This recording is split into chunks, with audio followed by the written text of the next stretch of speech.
제가 퀴즈 하나 내도록 하겠습니다. 여러분, 신학적으로 우리가 하나님 말씀이라고 할 때 그 하나님의 말씀은 몇 가지가 있을까요?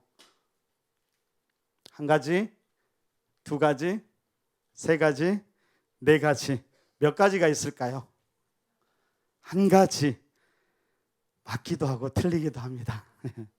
여러분, 몇 가지요? 몇 가지요? 10개명.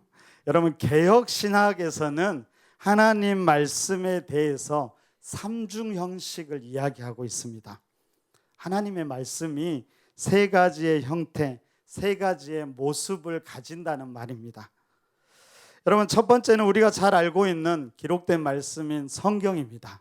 이 성경은 누구나 다 알고 있겠죠.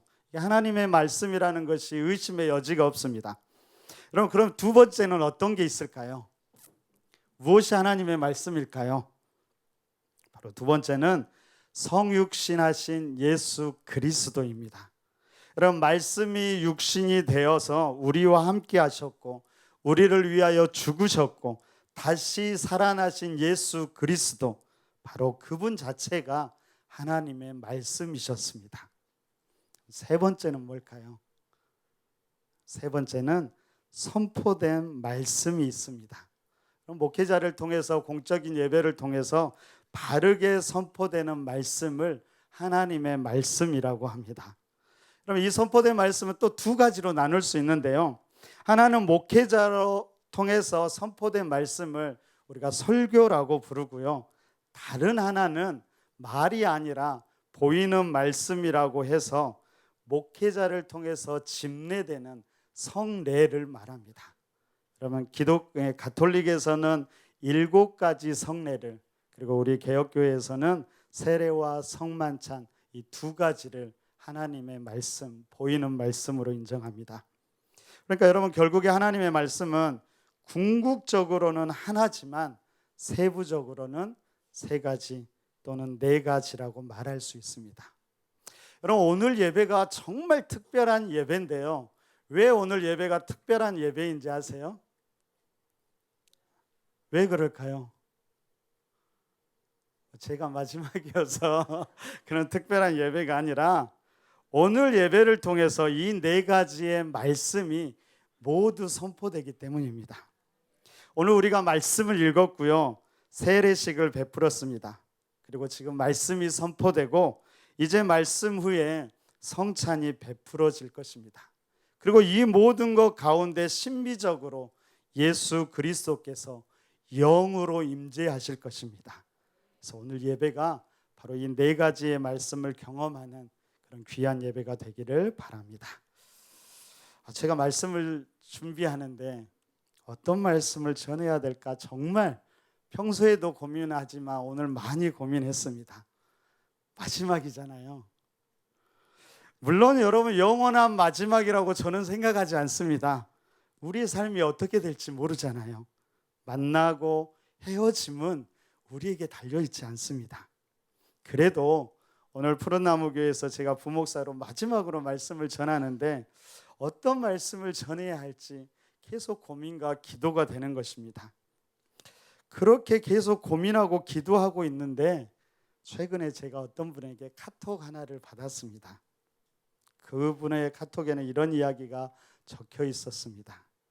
몇 년 전에 사랑하는 아버지가 갑자기 뇌출혈로 쓰러지셨는데 다행히 수술 후에 깨어나셨지만 아직은 움직이지도 못하고 말씀도 잘 못하신다라고 합니다.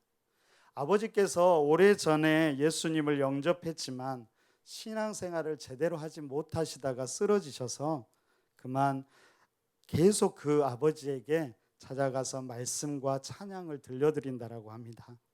근데 시간이 지나고 몸이 점점 약해지는 모습을 보면서 아버지가 세례를 받았으면 하는 마음이 최근에 들었다라고 합니다. 그래서 먼저 세례의 의미를 잘 설명해 드리고 싶다고 하면서 세례의 의미에 대해서 저에게 물어오셨습니다. 그래서 서로 이렇게 만날 약속을 하는데 이상하게 계속 시간이 엇갈리더라고요.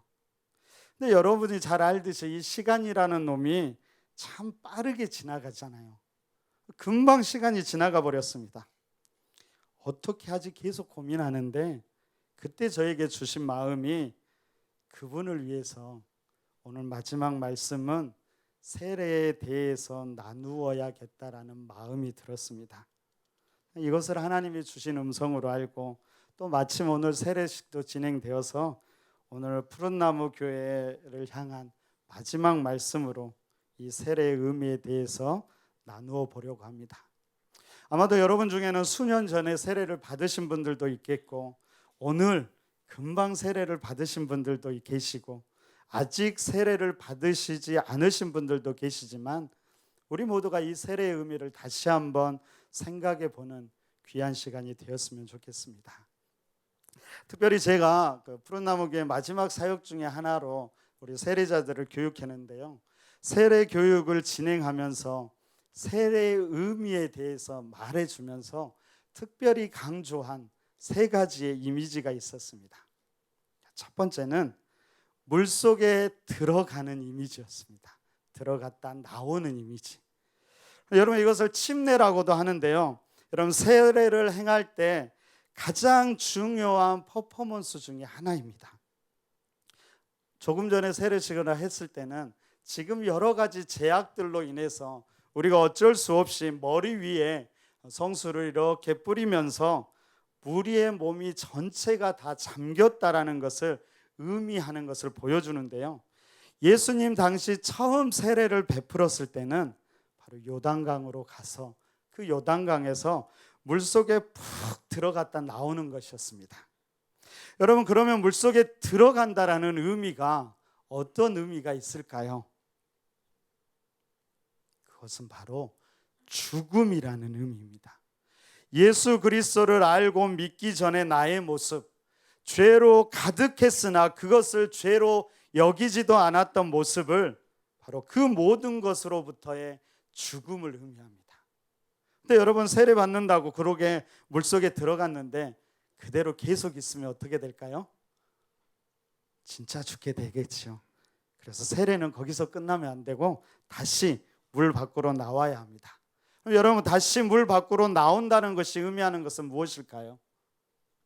그것은 바로 새로운 탄생, 다시 태어남을 의미합니다. 이제는 죄로 가득한 모습이 아니라 과거보다 조금 더 나은 모습이 아니라 전혀 새로운 사람, 하나님의 자녀로 다시 태어나는 것이죠. 그래서 성경을 보면 예수님은 니고데모와의 대화 속에서 바로 이것이 거듭남이라고 이야기하고 있습니다. 바로 이것이 세례의 첫 번째 이미지와 의미입니다. 자, 두 번째로 여러분 세례가 갖는 이 중요한 이미지는 결혼이라는 이미지가 있습니다. 어제 우리 유경현 전도사님과 조경진 자매 결혼식이 있었습니다. 우리 유경현 전도사 어디가 있죠? 여기 있습니다. 그 옆에 함께 있는 거죠? 네. 자, 우리 유경현 전도사님이 화장도 하고 머리도 또 단정하게 하니까 더 멋있어 보이더라고요. 근데 우리 신부는 더 멋지고 아름다워 보였습니다. 그러면 여러분 이 두 사람이 사랑해서 결혼한 걸까요? 아니면 사랑하기 위해서 결혼한 걸까요? 맞습니다. 둘 다입니다. 사랑했기 때문이고 더 사랑하기 때문이지요. 그래서 여러분 이 결혼의 가장 중요한 요소를 사랑이라고 말할 수가 있습니다. 어제 담임 목사님께서 주례하시면서도 이 사랑을 제일 강조 많이 하시더라고요. 근데 여러분 이 사랑만큼 중요한 것이 있는데 그것은 이제 이 두 사람이 결혼식을 통해서 한 몸이 되었다라는 겁니다. 바로 이것을 모든 사람들에게 공적으로 알리는 것이 결혼식이죠. 그러니까 결혼식은 이런 고백과 결단이라고 할 수 있습니다. 나는 이 사람과 이제 하나입니다. 나는 이 사람만을 사랑하며 살겠습니다. 절대로 한눈 팔지 않겠습니다. 그러니 이제 저를 더 이상 건드리지 마시기 바랍니다. 그래서 결혼한 사람들을 뭐라고 부르냐면요, 품절남, 품절녀라고 부릅니다. 품절되었으니까 더 이상 관심을 갖지 말자라는 것이죠. 어제 담임 목사님께서 성원 서약을 하면서 묻는데 유경현 전도사님이 얼마나 크게 예라고 대답했는지 제가 들어본 대답 중에서 가장 컸던 대답이었던 것 같습니다. 못 들으신 분들을 위해서 제가 다시 한번 해보려고 합니다. 제가 유경현 전도사님한테 간략하게 요약해서 한번 물어보도록 하겠습니다. 자, 유경현 전도사님은 어떤 상황에서도 한 몸이 된 우리 조경진 자매마를 사랑하고 섬기기로 서약하십니까? 네, 서약합니다.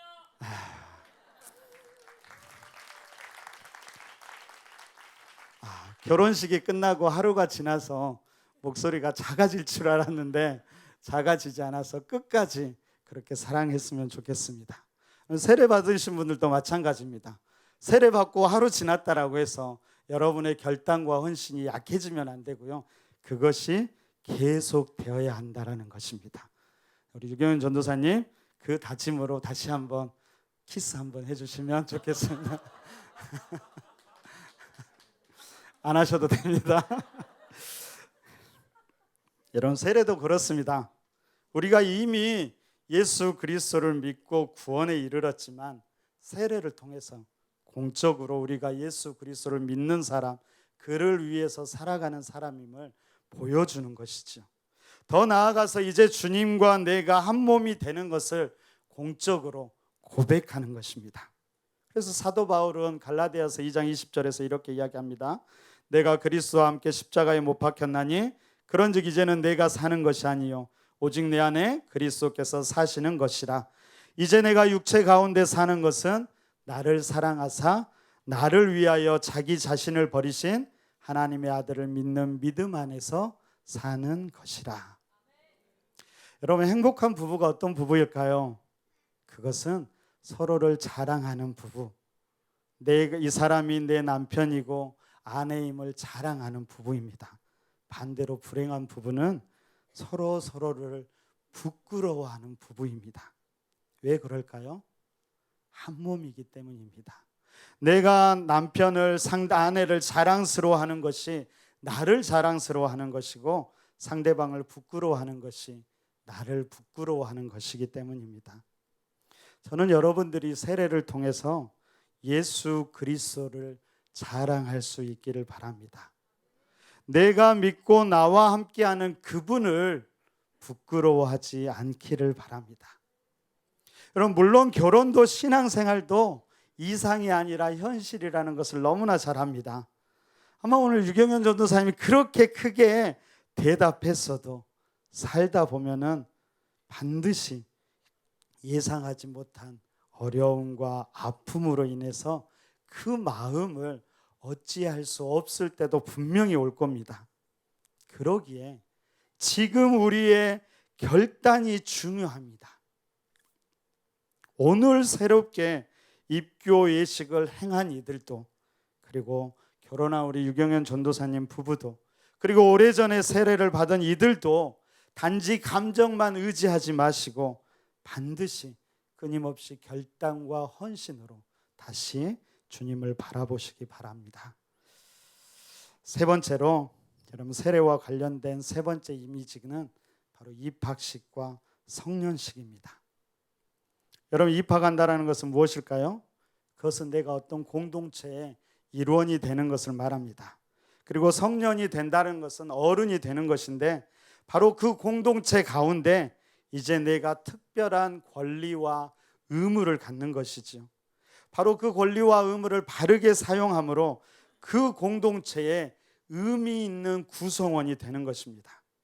마찬가지로 우리는 세례를 통해서 교회 공동체의 일원이 되고 공동체에 함께 운영에 참여할 수 있는 권리를 갖게 됩니다.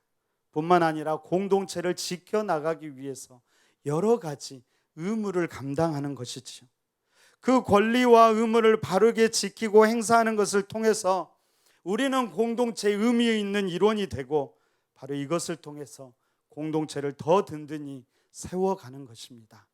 이것이 바로 세례가 가진 세 번째 이미지입니다. 그럼 정리하면 이렇지요. 세례가 가진 세 가지의 중요한 이미지는 물속에 들어갔다 나오는 것, 결혼식, 그리고 입학식과 성년식이라고 이야기할 수 있습니다. 여러분, 물속에 들어갔다 나오는 것을 통해 새로운 사람이 되어 새로운 삶을 시작하게 되는 것이고요. 결혼식이라는 이미지를 통해 이제 둘이 아니라 한 몸을 이루어 함께하는 삶을 살아가게 되는 것이고, 입학식과 성년식이라는 이미지를 통해서 공동체의 의미 있는 일원이 되는 것입니다.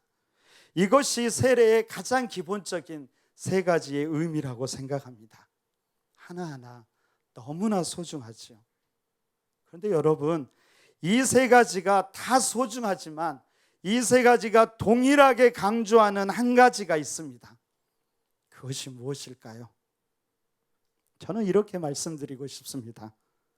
한 사람을 위해, 하나됨을 위해. 한번 따라해 볼까요? 한 사람을 위해, 하나됨을 위해. 오늘 우리가 세례와 성찬을 진행하면서, 그리고 제가 부족하지만 푸른나무 교회 마지막 말씀을 선포하면서 제일 강조하고 싶은 것도 바로 이것입니다. 한 사람을 위해, 하나됨을 위해. 여러분, 마태복음을 보면 예수님께서 첫 세례를 받으시는 장면이 나옵니다. 오늘 본문 말씀인데요, 모든 사건 하나하나가 중요합니다. 세례를 베풀어야 할 예수님이, 그리고 죄의 세례가 필요 없으신 그분이 세례를 받으신 것도 정말 독특하게 중요합니다. 세례 요한이 세례를 베풀려고 할 때 예수님께서 그것을 허락하시면서 이와 같이 하여 모든 의를 이룬다라고 말씀하신 것도 중요한 의미가 있습니다. 그리고 예수님께서 세례를 받고 물 밖으로 나올 때 하늘에서 성령님께서 비둘기처럼 임재하시는 그 모습도 너무나 중요합니다. 그런데 여러분, 더 중요한 것이 있지요. 그것이 무엇일까요? 그것은 바로 모든 세례를 마쳤을 때 하늘에서 들려온 음성이었습니다. 그 음성은 이렇게 들려옵니다. 너는 내 사랑하는 아들이라, 내가 너를 기뻐하노라. 하나님께서 세례를 받으신 예수님에게 가장 해주고 싶었던 말이 있었는데 그것이 바로 이것이었지요. 너는 내 사랑하는 아들이다. 내가 너를 기뻐한다. 바로 이 말씀이 동일하게 오늘 입교와 세례를 받는 모든 이들에게, 그리고 함께하는 우리 모두에게 들려주고 싶은 하나님의 음성이라고 믿습니다. 너는 내가 사랑하는 아들이고 딸이다.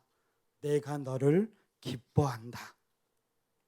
여러분, 성경에서 가장 중요한 한 구절을 찾으라고 하면 많은 사람들은 요한복음 3장 16절을 떠올립니다. 요한복음 3장 16절은 이렇게 이야기합니다.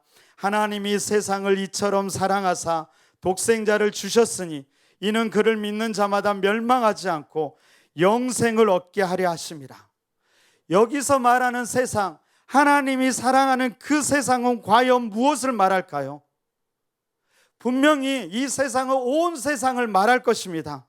그런데 또한 이 세상은 바로 우리 한 사람 한 사람을, 바로 나를 가리키고 있다라는 것입니다. 하나님이 수연이를 이처럼 사랑하사 독생자를 주셨으니 이는 그를 믿는 수연이가 멸망하지 않고 영생을 얻게 하려 하심이라. 함께 우리의 이름을 넣어서 고백해 보았으면 좋겠습니다. 우리 함께 땡땡해, 여러분의 이름을 넣고 함께 고백해 보도록 하겠습니다. 자, 시작. 하나님이 수현이를 이처럼 사랑하사 독생자를 주셨으니 이는 그를 믿는 수현이를 멸망치 않고 영생을 얻게 하려 하심이라. 아멘. 그럼 하나님이 다른 사람이 아니라 바로 당신을 사랑하신다라는 겁니다. 당신 한 사람을 위해 독생자 예수 그리스도를 이 땅에 보내셨고, 그 예수 그리스도는 바로 당신 한 사람을 위해서 십자가에서 그 모든 죄를 안고 죽으셨습니다. 왜요? 바로 여러분 한 사람을 사랑하고 또 사랑하셨기 때문입니다. 여러분, 이 사랑을 잊지 않기를 바랍니다. 아무리 힘들고 어려울지라도, 모든 일이 뜻대로 되지 않을지라도 나 한 사람을 향한 그 하나님의 사랑을 잊지 않고 의심하지 않기를 바랍니다. 그리고 더 나아가서 우리 또한 그 한 사람을 소중히 여기는 그런 성도들과 교회가 되기를 바랍니다. 수많은 사랑을 사랑하고 섬겼던 테레사 수녀에게 한 기자가 이렇게 물었지요. 수녀님, 어떻게 그렇게 많은 사람들을 사랑하고 섬길 수 있었습니까? 그랬더니 테레사가 이렇게 이야기했다라고 합니다. 아니요, 저는 많은 사람을 결코 섬기지 않았습니다. 단 한 사람을 사랑하고 섬겼을 뿐입니다. 여러분, 한 사람이 소중합니다. 한 사람을 소중하게 생각하는 그 하나님을 따라서 우리 푸른나무 교회도 한 사람을 소중히 여길 줄 아는 그런 교회가 되었으면 좋겠습니다. 근데 여러분, 우리가 이 한 사람을 생각할 때 잊지 말아야 될 중요한 것이 있습니다. 그것은 바로 하나님이 사랑하는 한 사람, 하나님이 회복시키는 그 한 사람은 그냥 한 사람이 아니라는 것입니다. 그 한 사람은 공동체에 속한, 공동체와 관계 맺는 한 사람입니다. 아마도 제가 푸른나무 교회에서 제일 강조한 것 중에 하나가 돌아보니까 소그룹일 것 같습니다. 여러분, 소그룹을 설명하기 위해서 제일 강조한 것은 바로 몸의 비유입니다. 우리가 몸의 지체라는 것이지요. 여러분, 몸의 지체는 절대로 혼자 떨어져서는 존재할 수가 없습니다. 여러분, 생각해 보십시오. 팔이 그냥 저쪽에 떨어져서 혼자 있으면 그것을 팔이라고 말할 수가 있을까요? 아니지요. 팔은 반드시 몸에 붙어 있을 때 아름다운 모습이고 제 기능을 발휘하게 됩니다. 여러분, 세례식의 이미지를 다시 한번 떠올려 보십시오. 물속에 들어갔다 나와서 새로운 사람이 되어서 새로운 삶을 시작하는 것, 결혼식의 이미지로 이제 둘이 아니라 한 몸을 이루어 함께 사랑하며 살아가는 것, 입학식과 성령식의 이미지대로 이제 공동체의 의미 있는 일원이 되는 것, 바로 이 모든 것을 통해서 말하고 있는 것이 바로 무엇일까요? 바로 한 몸을 이루어 가라는 것입니다. 여러분, 혼자 존재하는 것이 아니라 우리 모두가 한 몸을 이루어 가야 합니다. 여러분, 한 몸을 이룬다는 것은 단지 그냥 존재하는 것만이 아닙니다. 함께 사랑하고 함께 힘쓰고 함께 위해 기도하고 함께 노력하면서 우리를 향하신 하나님의 뜻을 이루어 가는 것, 그것이 바로 한 몸을 이루는 것입니다. 우리 푸른나무 교회가 그런 한 몸이 되는 교회가 되었으면 좋겠습니다. 목사님만 앞서가는 것이 아니라, 리더자들만 앞서가는 것이 아니라, 그럼 모두가 함께 손잡고 걸어가는 그런 아름다운 푸른나무 교회, 그러면서도 한 사람 한 사람을 소중하게 여기는 그런 푸른나무 교회가 되기를 간절히 바랍니다. 멀리 있는 저에게도 날마다 그런 아름다운 푸른나무 교회의 모습, 소식이 들려왔으면 좋겠고요. 저도 그런 아름다운 소식을 전해드리도록 하겠습니다. 그러기를 바라고 기대하며 함께 소망하고 믿음의 길을 걸어갔으면 좋겠습니다.